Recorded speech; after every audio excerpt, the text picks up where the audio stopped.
Hello, hello everyone. This is Juan. I am the creator of Last Time I Saw You, and here with me I have Shin from Chorus, Hello. who is our publisher. So in today's video for LudoNarraCon, we are going to be playing through a never seen before part of the game, while I comment on what's going on screen and also later answer some questions that our Discord community has asked. So Sing will be playing and I will be commenting on what's going on. And Sing, of course, feel free to ask me any questions or comment on anything that you find interesting. Okay? Sounds good. Do you want to start with where we are in the where we are right now, just to give people an idea? Okay, so first, while you keep playing and go through these dialogues, I will briefly introduce about the game for the people who doesn't know about Last Time I Saw You. Many of you maybe already know about the game, since it has been around for quite some time already. But for the newcomers, I'm going to tell you about it. So Last Time I Saw You is a narrative adventure. It's set in the late 80s in Japan, and as the Steam description says, it's a story about first loves, family issues, and yokai. So here we have our main protagonist, Ayumi, which is the boy on the left. And he's like a normal 12-year-old kid who lives in a boring town. Well, at least for him it's boring. The town is not really that boring, but he feels it that way. And suddenly, and for no apparent reason, he starts dreaming with a girl he has never met before for several days in a row. He starts to get really interested about what are the meaning of those dreams. And later, in a moment previous to the game that we are seeing right now, we see like a very big typhoon that hits town, and he gets lost in a typhoon. And when all hope is lost, this girl he has been dreaming of appears and saves him. So what we are seeing now is the following day of the typhoon. He has been asking around town, trying to figure out with his friends who could this mysterious girl could be, and he hasn't found any answers. So when he left the house in the morning, his father asked him to bring an offering for the altar that they have at home for the past grandfather, who they really loved quite a lot. So here we got before a taiyaki and a sake bottle. So now, Shin, which one would you like to offer? Well, I gotta go with sake, but Okay. just people know, Exactly. taiyaki is like a Japanese dessert dish, which is also very delicious. So Exactly. no disrespect Yeah. to the taiyaki. Yeah. So here we see Ayumi with his parents watching a Hayu movie in the night before going to sleep. And if you see on the right, we can see the bottle of sake, well, the cup of sake on the altar. And the mother is like, thank you for bringing an offering, but this is weird. Where did you get the sake from? So in this game, and Last Time I Saw You, being it a narrative game, we tried our best to bring a story that feels mature in many ways. Of course, the main protagonist is a teenager, and some of the issues we're dealing with are like teenage related issues, but we try to make it in such a way that it can be enjoyed by anyone, regardless the age, sorry, and feel mature, feel something that people can hopefully relate to. And after watching the movie, we are back at his bedroom. So you can see by many little details in the environment, especially inside the house. I tried to portray Ayumi's personality, the things he likes, his personality. Probably he has been living in this house all his life, so you can see like some little drawings down in the fusuma, the closet door, when he was younger, and well, you can see he likes dinosaurs. So yeah, Sing, tell me, what do you think about like all this we're seeing here? I mean, Like, I mean, you sorry. yeah. So I think, I mean, obviously, from a publisher's point of view, the reason that we really like this game is just because it really does feel like you're playing an anime game. And I think it's just your art style and your the story itself is so beautiful. So I think it's just lots of it's a as someone that is Japanese or grew up in in Mhm. overseas, but it's just a really kind of nostalgic feeling game Mhm. with just a really beautiful story where you kind of blend both the real world and this kind of fantasy yokai world that we're about to see. I was a little link there. That's that's really nice. Thank you so much for saying that. And well, for people who don't know, I am from Spain. I'm originally from Spain, but I live in Japan. I live in Osaka. I've been here for the past 8 years. And when making this game, I tried my best to make a Japan that feels real. Of course, we are talking about some supernatural stuff, some mythology uh, things, but I really wanted the game to feel realistic from a Japanese perspective. And this is also really nice because a couple of years ago we brought the game to Beat Summit in Kyoto and later that year at Tokyo Game Show. And I was really happy to hear many Japanese people who played the game saying like first it reminded it to their childhood, which was something I really liked. And also many people still think that this game is actually made by a Japanese developer. So we are many on Maboroshi on the team. We also have some Japanese people here, especially the Japanese translator Hikaru. She's from Japan, of course. So it's not that everything is made totally by foreigners. So we have a good team here, and I think the results are interesting, and I was really happy to receive that feedback from Japanese people. So here, Ayumi is one of another of his dreams, the dreams he's been having for the past weeks. We see this girl disappearing, and we approach her now, and he will wake up and will understand that this mysterious girl is guiding him to the entrance of the forest that surrounds the town where he lives in.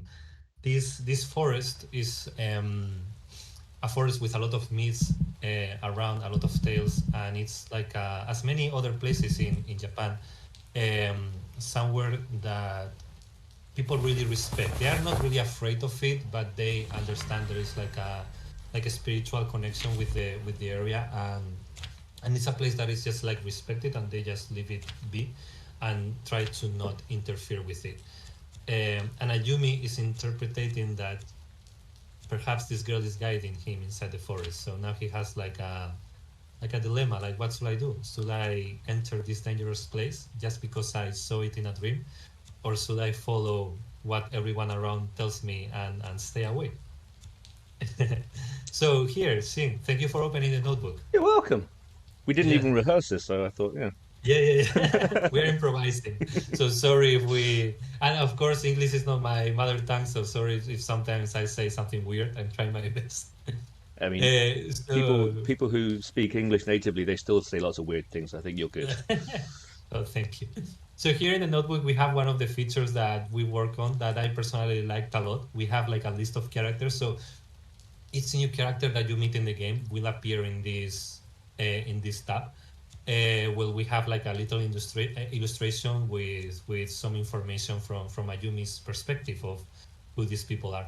These are the characters we've previously met in the previous days to this recording. And as here, the last one, we have these mysterious shadowy spirits that appeared with the last typhoon. In other tabs that we saw before, we have like an inventory menu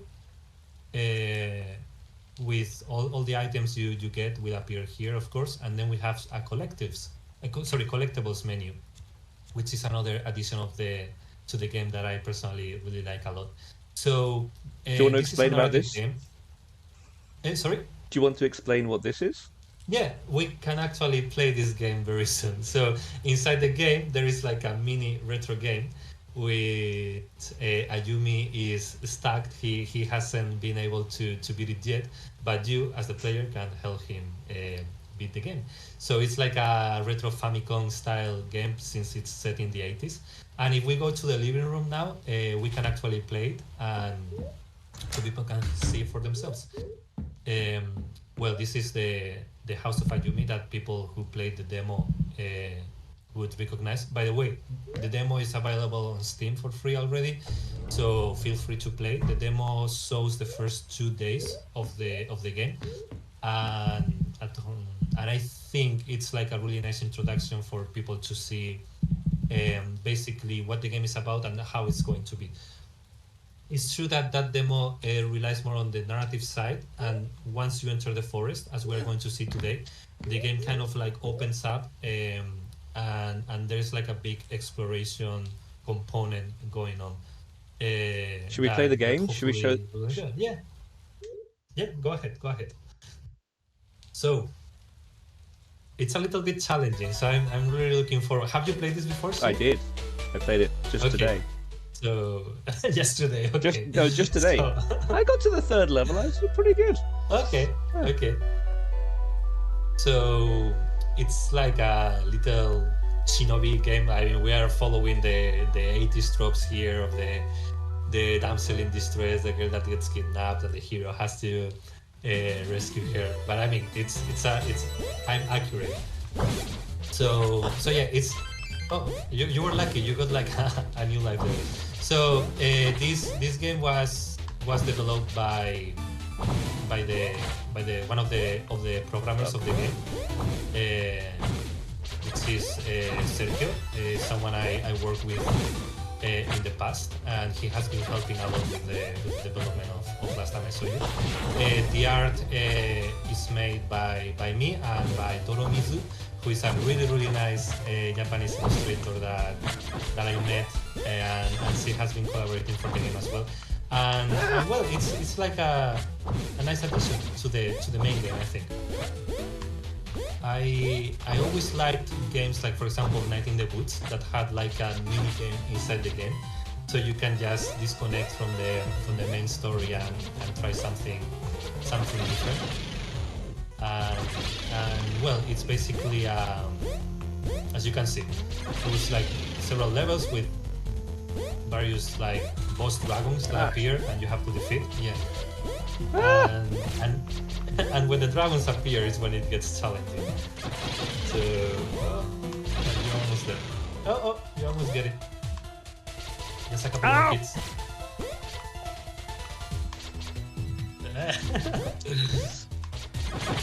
Okay, you did it. Good job, Shin. But you have no life, so probably this playthrough is going to end really soon. I think this is going to end really soon. Yeah, I think I'm going to die on the 2nd level. But it's really nice. It's like this was relatively late in the development, right? And it just kind of came in, and it's just a nice little kind of extra dimension to the game. Oh, these guys. It was planned since the beginning, but of course we prioritize. Well, there you go. We prioritize the main game, of course. But we managed to make it on time. So there you go. For anyone interested on this, it's not on the demo available on Steam, but in the final game, you will be able to do this. Okay, and after saying good morning to your mom, you are free to go outside.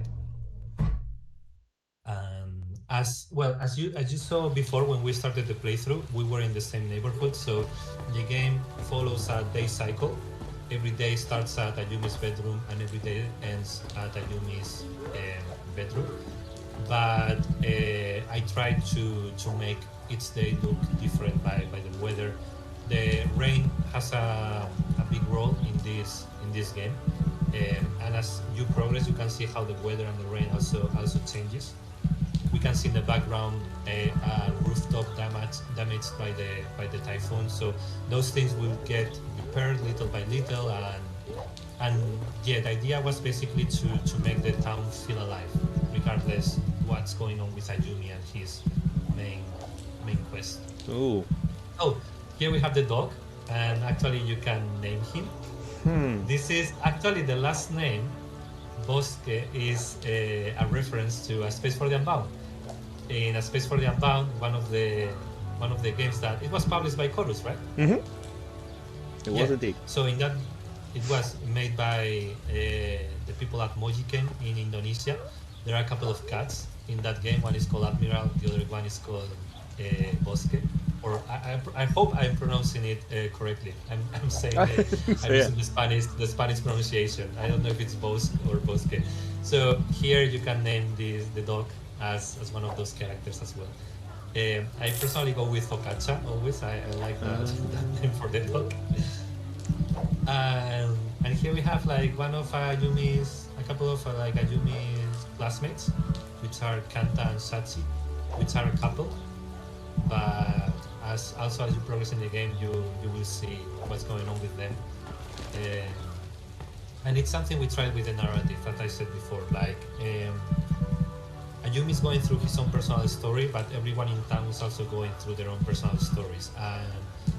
And Raquel, which is the narrative designer and also has been helping with the writing, Raquel and I, we tried our best to try to talk about similar subjects, but showing how different people react or convey or deal with them based on their different personalities. Like try to say like there's not one single solution for everything, and there's many ways of doing things, even if it's better or if it's worse. That depends totally on everyone. And here as well we have like a couple of other like Ayumi's friends, Iki and Takumi, who are talking about the mysterious things that might be going on in the forest of Amatsu. Amatsu is the name of the town where Ayumi lives in. And yeah, this is it. I think while you keep work before you enter the forest, like there's still some stuff to do in town. We can actually go through some of the questions in the meanwhile. Sounds good. So once again, thank you so much for everyone on the Discord community for asking these questions. Some of them are really, really nice. So let's start. So first question, what was the inspirations of the creation of this game? And this person says, I know it sounds a bit cliche, but at one point in my life I did have a recurring dream for a week and then it just stopped. Same as it's happening to Ayumi here. So it's a really good question. I've kind of briefly talked about this in the past, but probably not in an English interview. So the idea of making Last Time I Saw You actually came up from a personal heartbreak experience that I had some years ago here in Japan. Well, I basically fell in love with someone that didn't work out, and it affected me more than other similar situations that I might have had in the past. I went through a really long and complicated process of accepting the situation and learning from it.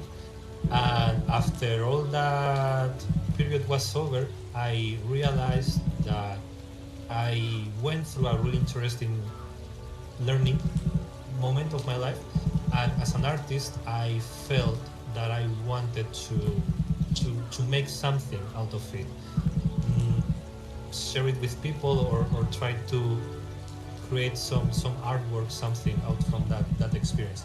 And that's when the idea of making Last Time I Saw You started. At that time in Japan I was working at a video game company. I previously worked as art director of the Yumeniki reimagination called Yumeniki Dream Diary. Some of you may already know about what Yumeniki is. It's basically a very niche Japanese game that came out in the early 2000s, and the company I was working at that time basically got hired to make a new version of this game, and I was tasked the art director role there, and I basically enjoyed a lot the process of making a video game. I've been playing games all my life, but never really thought about making them until I started working in that company and I was brought this opportunity. So I learned a lot from Yumeniki, but I still felt that there were things I wanted to do that I was not able to do for various reasons, like time constraints or like contracts and stuff that are not really related to the development itself. So I was feeling like I wanted to do something different, and then this like heartbreak experience came at the same time. So both things aligned, and that's when I started to write this story and start working on Last Time I Saw You. First, I worked with a programmer, Alex, but sadly he had to left later, and then that's when I started working with Sergio that I mentioned before. But yeah, basically all of this is coming from me, but of course I'm working with a team of people that makes things possible, like for example the animations, the music, and Raquel with the that has helped me a lot with the writing. So I hope this answers you the question. I just wanted to point out these two guys who are some of my favorite, the butcher and the fishmonger. Do you want to explain about them? Yeah, well, they don't really talk every day, but as the game progresses, you see like what's going on with them. They really don't like each other because something that happened with a girl. I won't say more now, but once again, it's like I was saying before, it's like a different way of dealing with a similar subject, right? Each character has a really different personality, and based on that, they deal with these issues in a different way. So yeah, that's the first question. Thank you so much. And here we have the coffee shop. Here we have Akane. Akane is the older sister of Nao, which is Ayumi's best friend, who was working on the bookshop that we talked with her before. And in the previous day, we talked to her a little bit about this mysterious girl because they are close in age. So Ayumi was thinking like maybe if I ask Akane about her, she might know her. But apparently Akane also doesn't know who this girl is. So we don't know who this person is, but in our dreams he kind of led us to the forest, and that's what we are trying to do today. Can we go to the forest? So you want to go to the forest? Yeah, let's go. Yeah. Let's see what's inside. So this is the first time that Ayumi is going to enter the forest. Not ever, because if you play the game, you will see that Ayumi had an experience with the forest earlier when he was younger, but we are not going to talk about that now. But after that moment, this is basically the first time when he enters the forest that no one enters because they are kind of afraid. And there you go. It's actually kind of hesitating right now.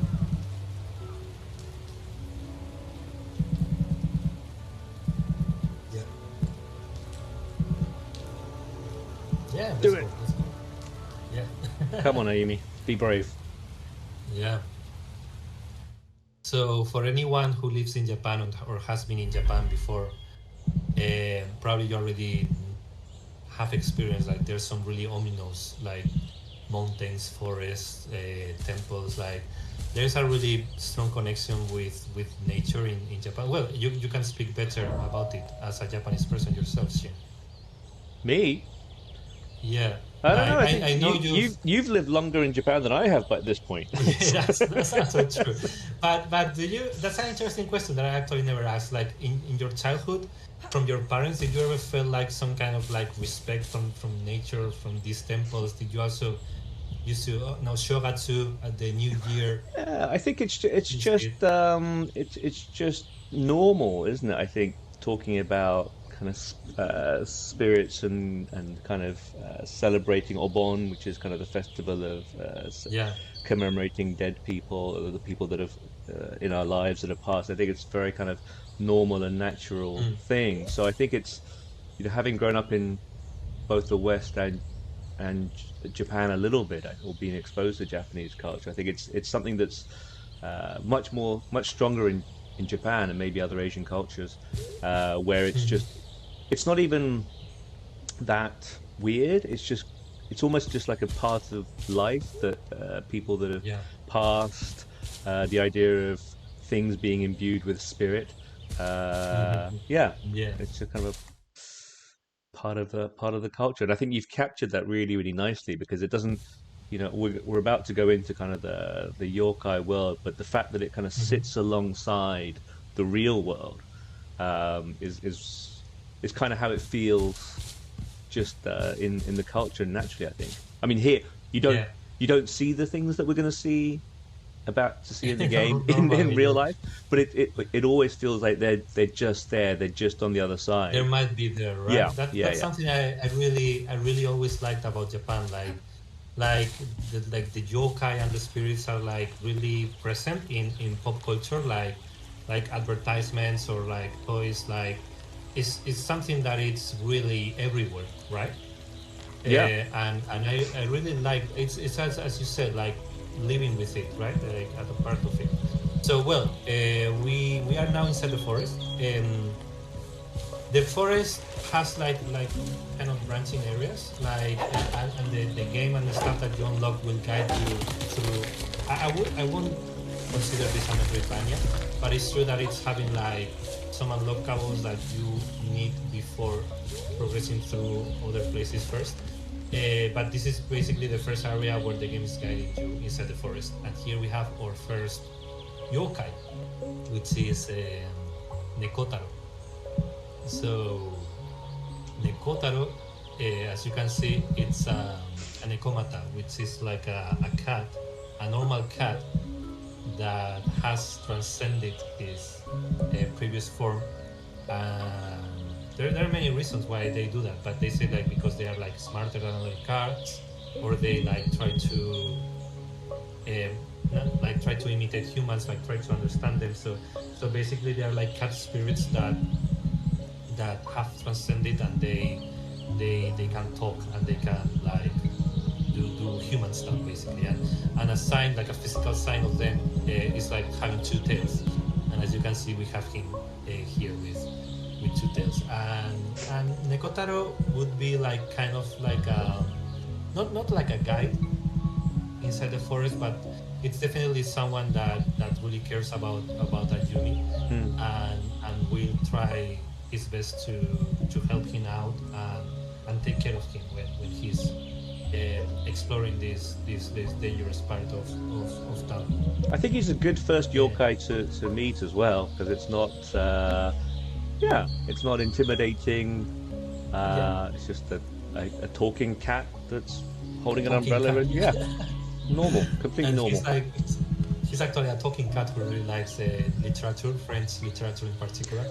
So What cat he likes doesn't, to right? think. Yeah. Yeah, he likes to think of himself as like an intellectual, and there are some like really funny dialogues regarding that.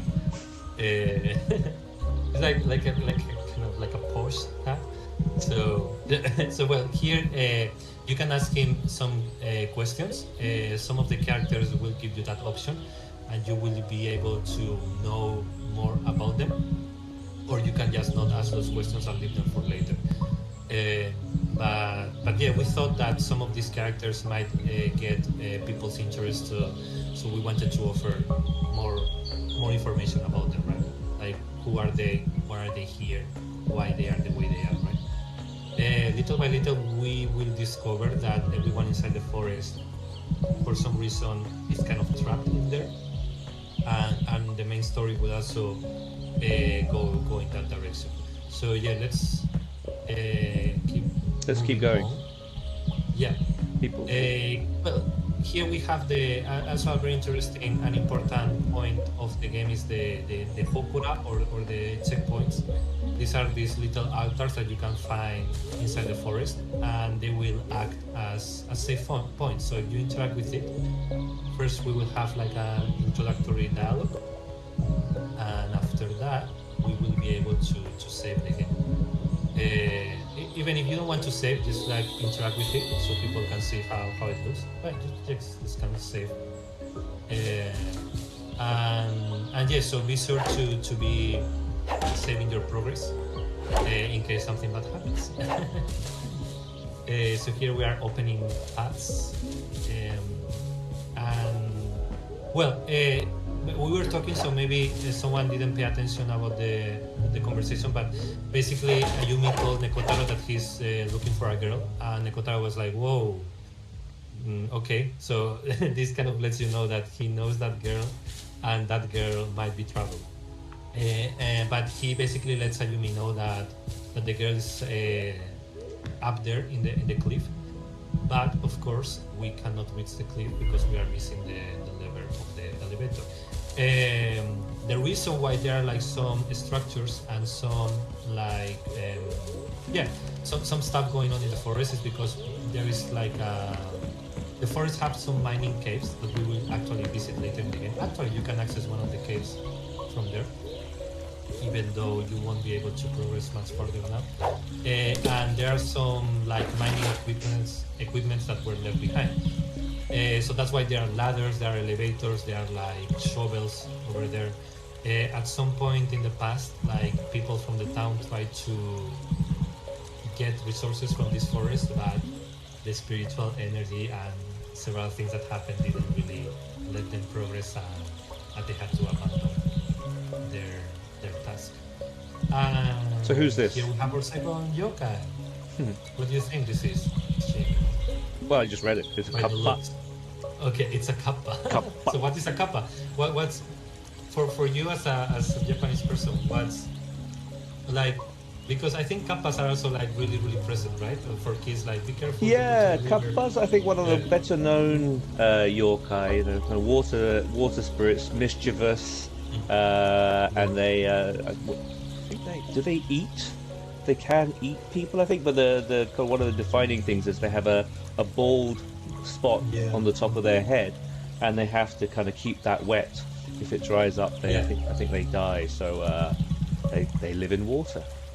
Live in water, and there is of course at the end yokais are something very popular in popular culture, and there are many designs. Most of the time kappas are kind of related to turtles or frogs, but for this design I tried to make it look humanoid in a realistic way. And I don't know if it's really easy to see from here because we are not full screen, but I tried to make her hair kind of like seaweed. Well, not seaweed, but like weeds from the lake. Try to make like a design that will fit the environment where she lives at. And well, talking to her, we can see that she has the lever there because she got it to scratch her back. And we also find that she likes taking stuff that is not from her, as she says, like she likes to borrow stuff. And one of the things that she borrowed was that lever. She was a little bit annoyed because we woke her up from her 14-hour beauty sleep. 14-hour beauty sleep. So she wants something in return in exchange for the lever. So she basically says, "I want something to eat." And what do kappas eat? We don't know yet, but some people might know that already because I don't know that. Like, I don't know. We have to go back. We have to go back so to town. If you open the notebook, now, it will have updated, and it says, in the first tab to the left, it says like look for the girl, the previous one. Sorry. Yeah. Oh yeah. Find out what kappas like to eat. Exactly. So the notebook will be updating and will be guiding the player so they don't get lost, basically. So find what kappas like to eat. So I think the place to look for that is town.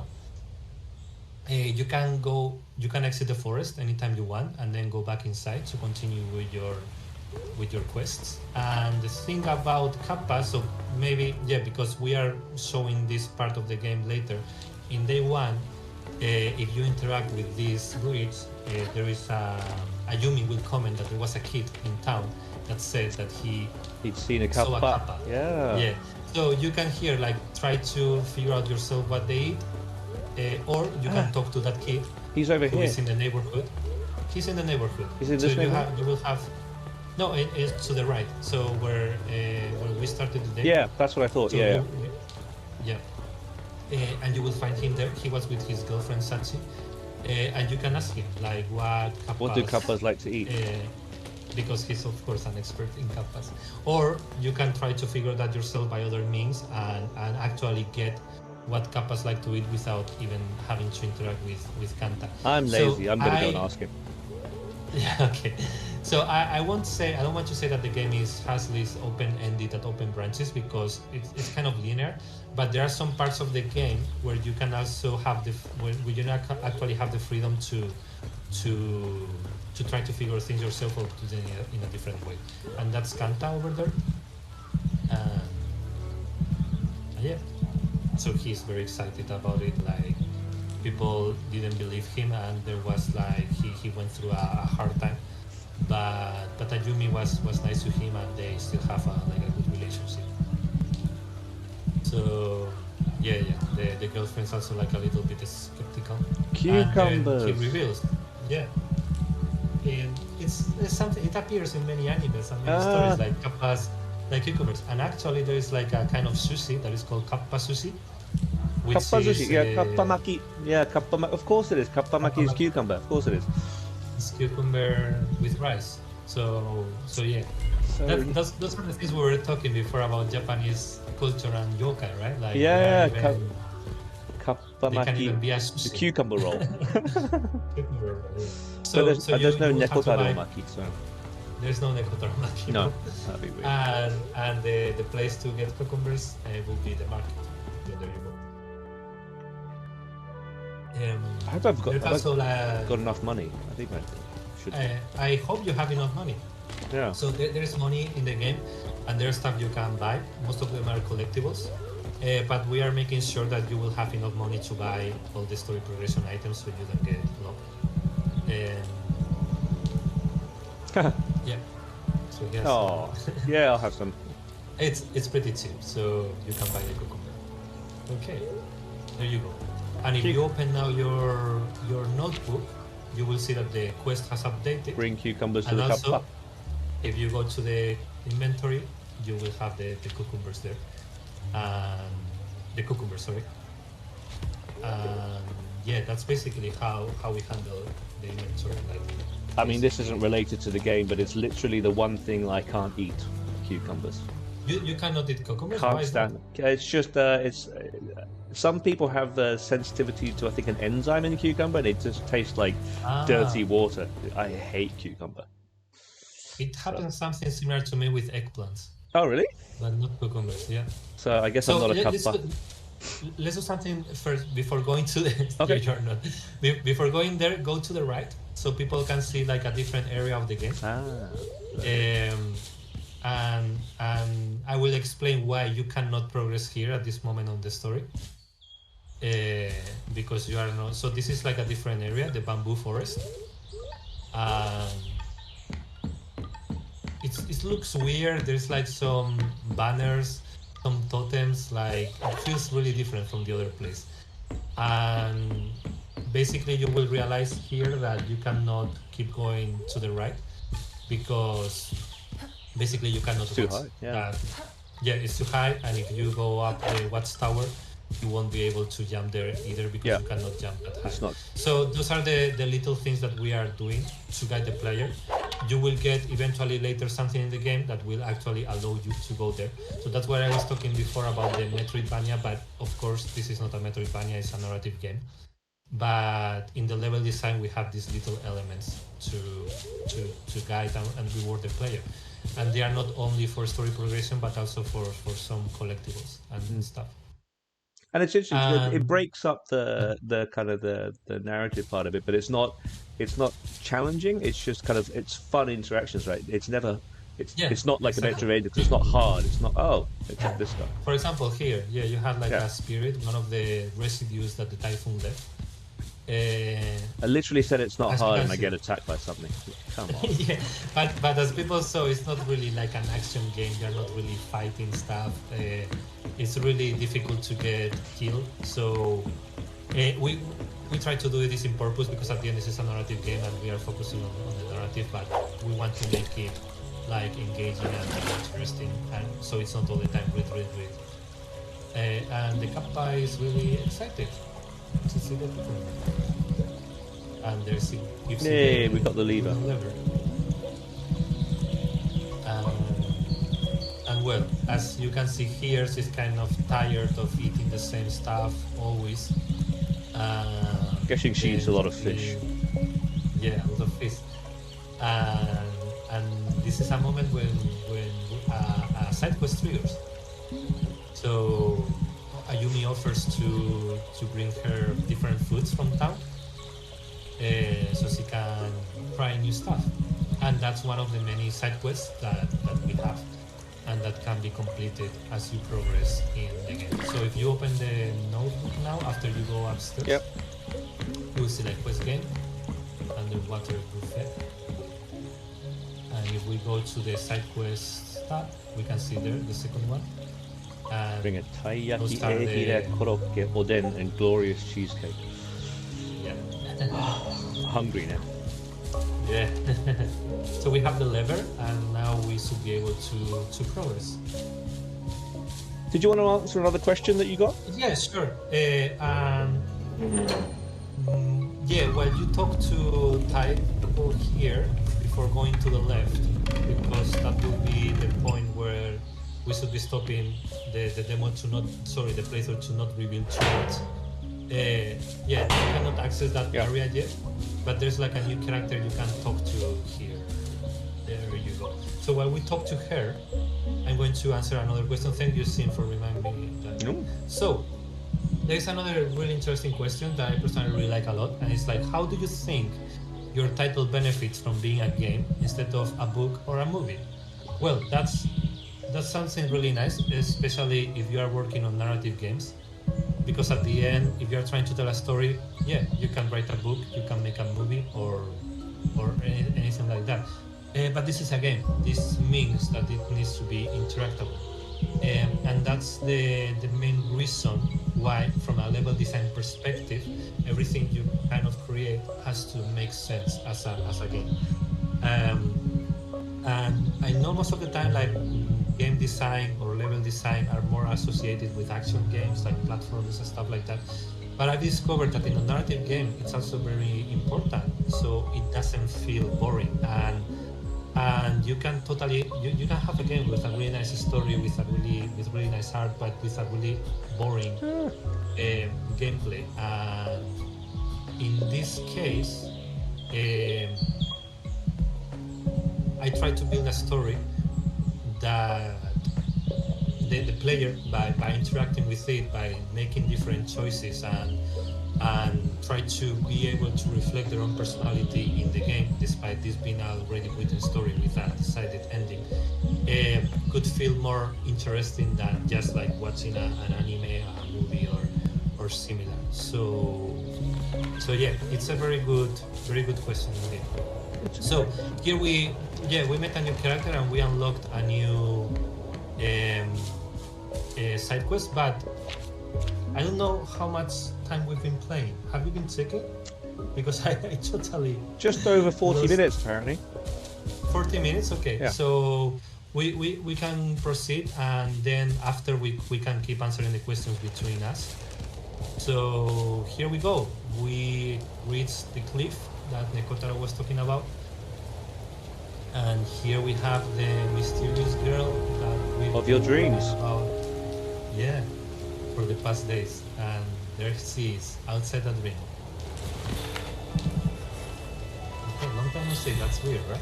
To say that the first time you meet someone. Yeah. That would be see weird after to meet your someone for the first time name. and they said long time no see. That would be kind of freaky. So that means that maybe it's not the first time they meet. Okay, what's going on with my hair? So, okay, so something's going on here. I don't know how much we should reveal about this point. I've been looking for you. Okay, we can keep a little bit more. What do you want to do? Yeah, let's keep a little bit more. Okay, so he's super nervous, as you can see. I was like, don't worry. Like, of course, she brought him here. I mean, she's kind of just floating up and down there. Yeah, so she's like obviously not human. Yeah, there's many questions. Yeah. Is that really kind of cute? Like they're kind of interrupting each other. Oh, it's so sweet.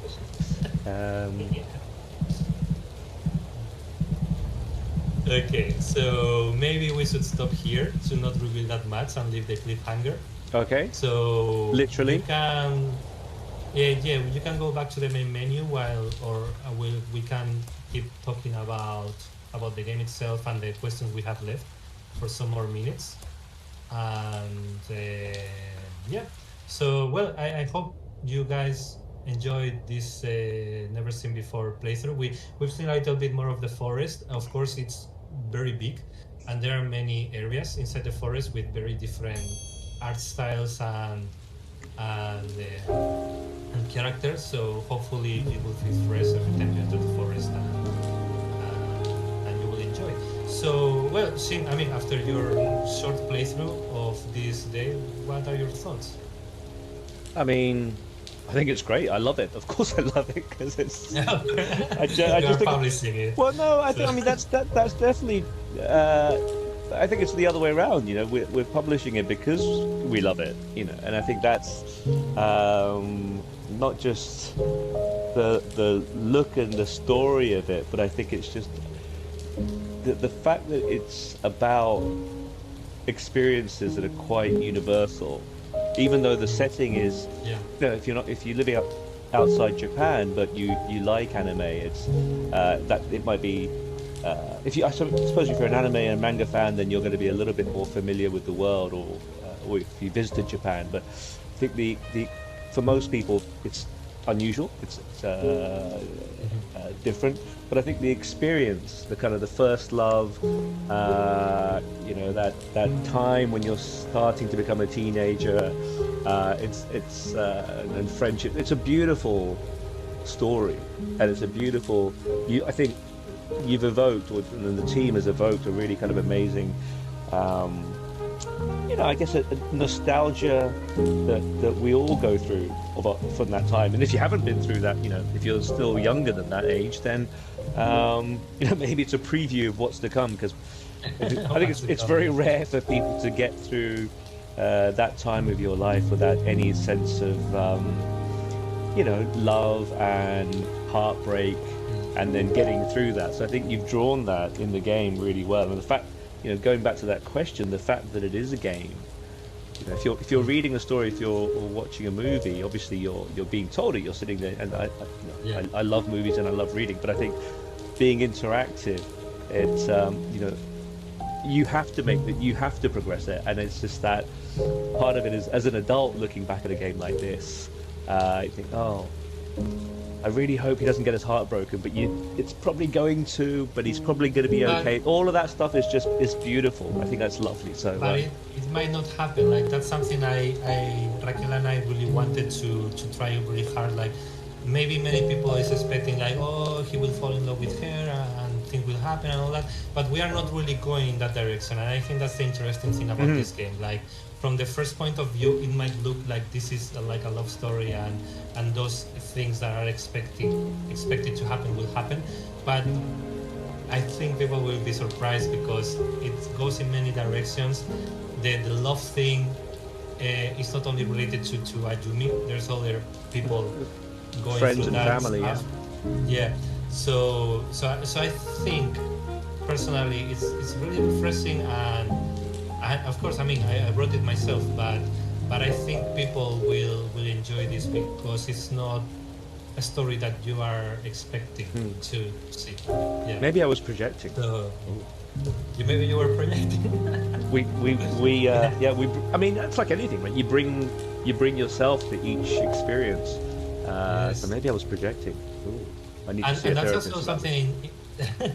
That's also very interesting. Like, of course, this was inspired by a personal experience, but at the end, what happened to me can only be understood by me.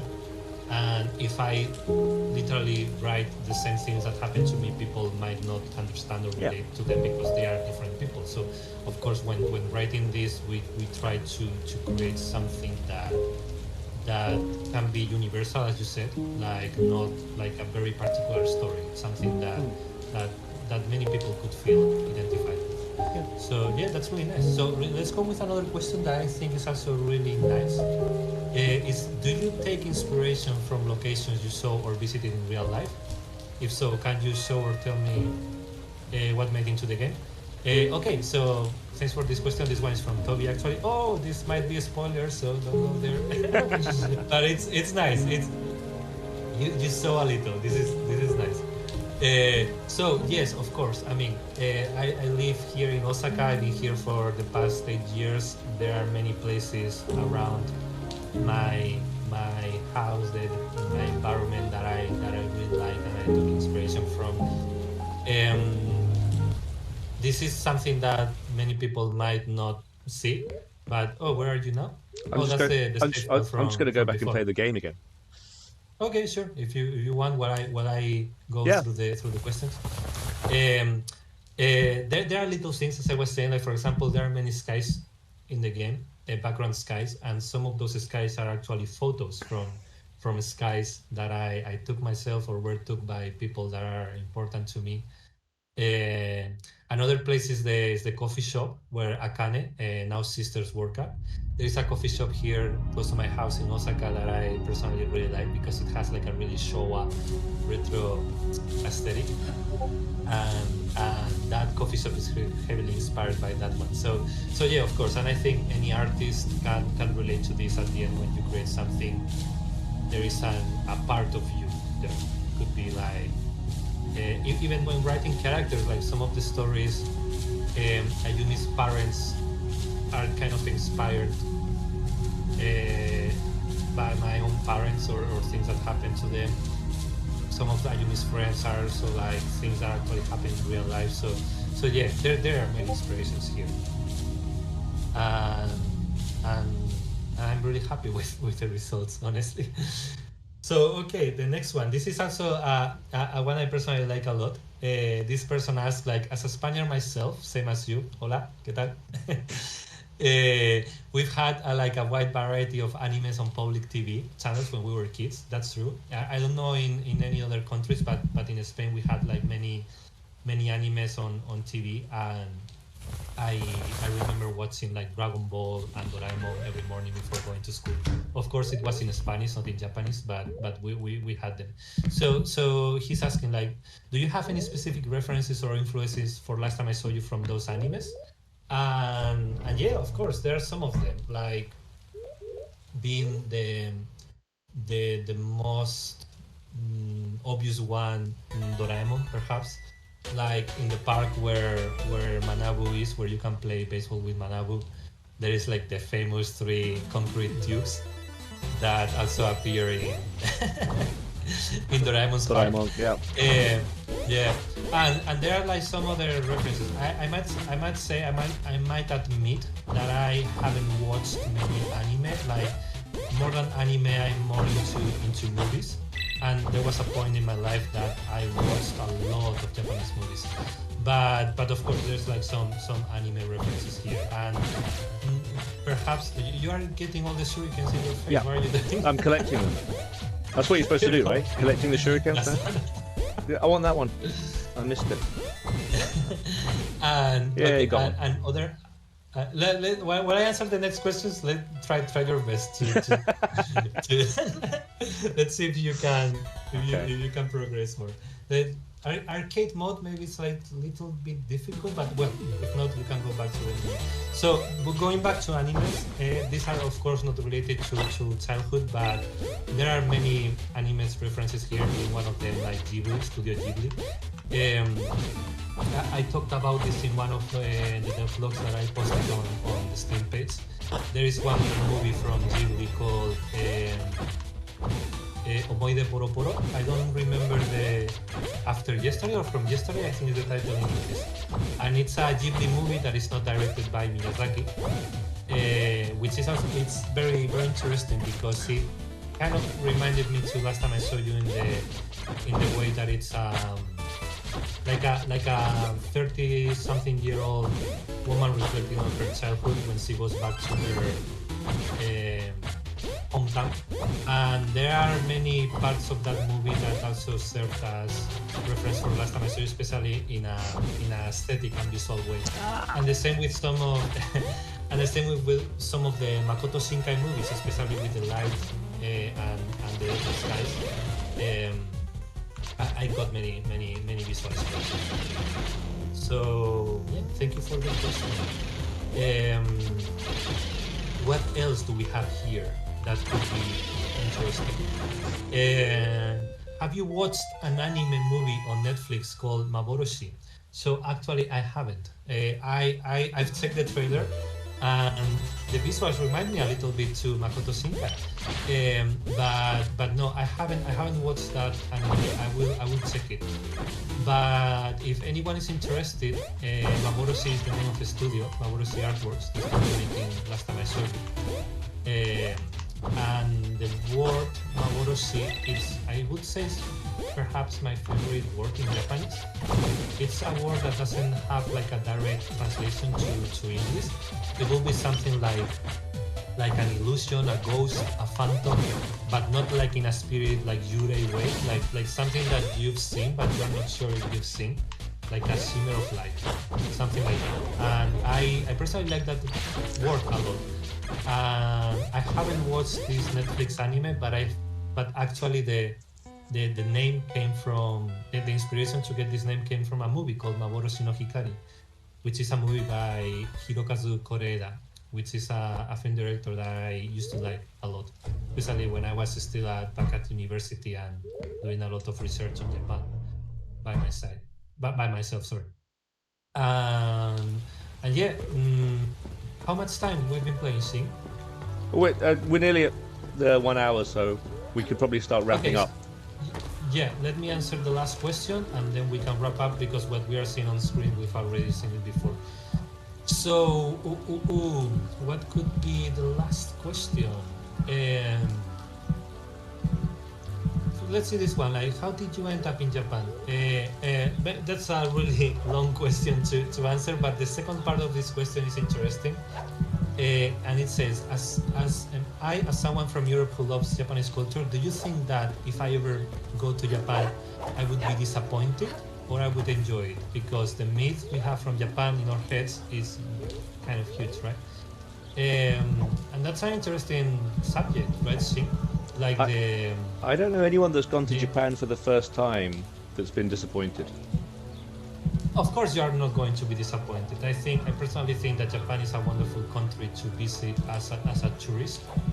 But it's true that the image people might have of Japan or from anime is not really the reality, right? I mean, we can all agree that Japan is not like an anime, right? But I guess from a short visit, tourist perspective, you won't be disappointed. It's like great. It's like a really beautiful country, lots of really nice foods, lots of visual stuff, very interesting thing going on. When you live here, that's like a different story that we can talk about another time because it's really long.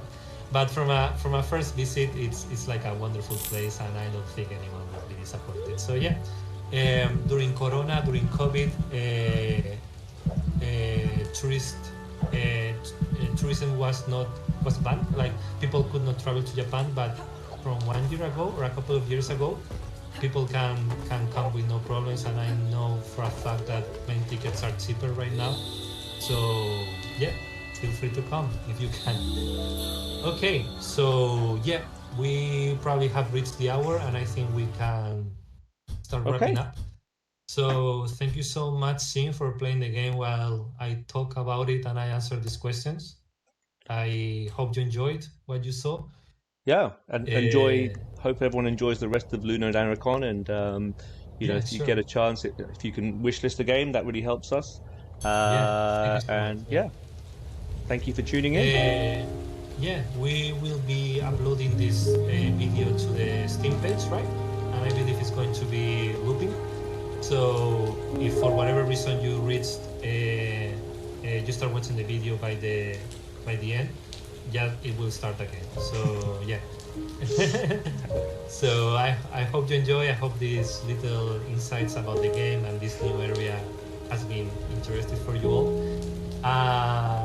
Hope you enjoy the final game when it's released. Hopefully soon. We cannot say yet when, but we are almost there, right? We are. Well, you are. You're making it, so yeah. I am. Yeah. So yeah, thank you so much, everyone. Thanks, everyone. It's been a pleasure. Hope to see you soon. Bye. See you soon. Bye. Bye.